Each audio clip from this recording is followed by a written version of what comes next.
The BOCC report is sponsored by Jim Marsh Automotive of Las Vegas, Kia, Chrysler, Jeep, and Body Shop.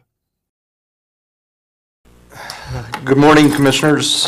I had spoke with the sheriff yesterday evening in regards to a couple of zoning concerns we have with many of the fireworks facilities within the town that we have begun addressing.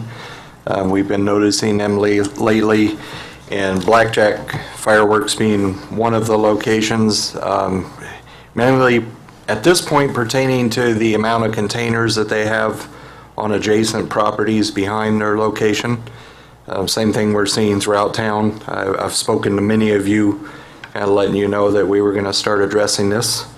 And I had just requested, after speaking with the sheriff, that we do an extension on this license. I have talked with the general manager for this location as well as another one, and he does appear to be willing to address it. We just haven't got that far. He's supposed to be back in town in the next couple of weeks to discuss it further and submit the appropriate applications to bring everything into compliance. I'll take a motion. All right. Well, that's as I understood it. I'll make my motion, then I'll make comment and make a motion to give a 90-day extension for Blackjack Fireworks. Anthony McCoy is the applicant. Is there a second?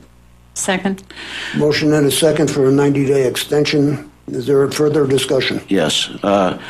Brett, I know we've talked about this, and I know that they have operated this way for years in containers. It has always been my dream that they would build warehouses of sprinklers, but I do understand grandfathering, and I understand that if you expand the use, that requires they would have to have a cup and everything else, and I think that's where you're going with this. I don't know that you're going to get that done in 90 days, because I think we're going to have to do some other things, but work on it, and I will be happy to let Debbie deal with that in January. You know, public safety is always of the utmost concern, not only with respect to fireworks, but in other venues as well, obviously. But I just wanted also to emphasize Chief Lewis's comment here that the fireworks that we're talking about here are of the consumer variety, classified as 1.4 G. They don't contain any dynamite, and actually under the applicable codes, namely NFPA 1124, APA 87-1, these are not even considered to be explosives, technically speaking. And actually they're specifically excluded as explosives from NFPA 1124, which applies to the use, transportation, and storage of fireworks, specifically 1.4 and 1.3.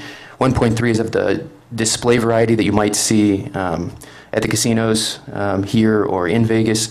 And we are far from the standards there. The chemicals that were mentioned that were just thrown around, I think someone said ammonium nitrate. That's insane. That would never be inside of any of the fireworks that you could obtain from any fireworks store here in Pahrump or technically across the nation. What we sell as 1.4 G consumer fireworks are federally sanctioned, approved pyrotechnics. These are not explosives. If you drop them, they won't explode. If you ignite the side of a firework, it won't even detonate. It must be ignited from the fuse, which is protected, by the way. So I just want to be clear here. We're talking about low-grade 1.4 G fireworks, not 1.3 G display, not 1.1 G dynamite or 1.2, other blasting material. These are consumer backyard 1.4 G fireworks. And I appreciate everyone's support, of course. Thank you, Mr. Berger. I'm going to call for the question. All those in favor say aye. Aye. Aye. Opposed, say nay. Nay.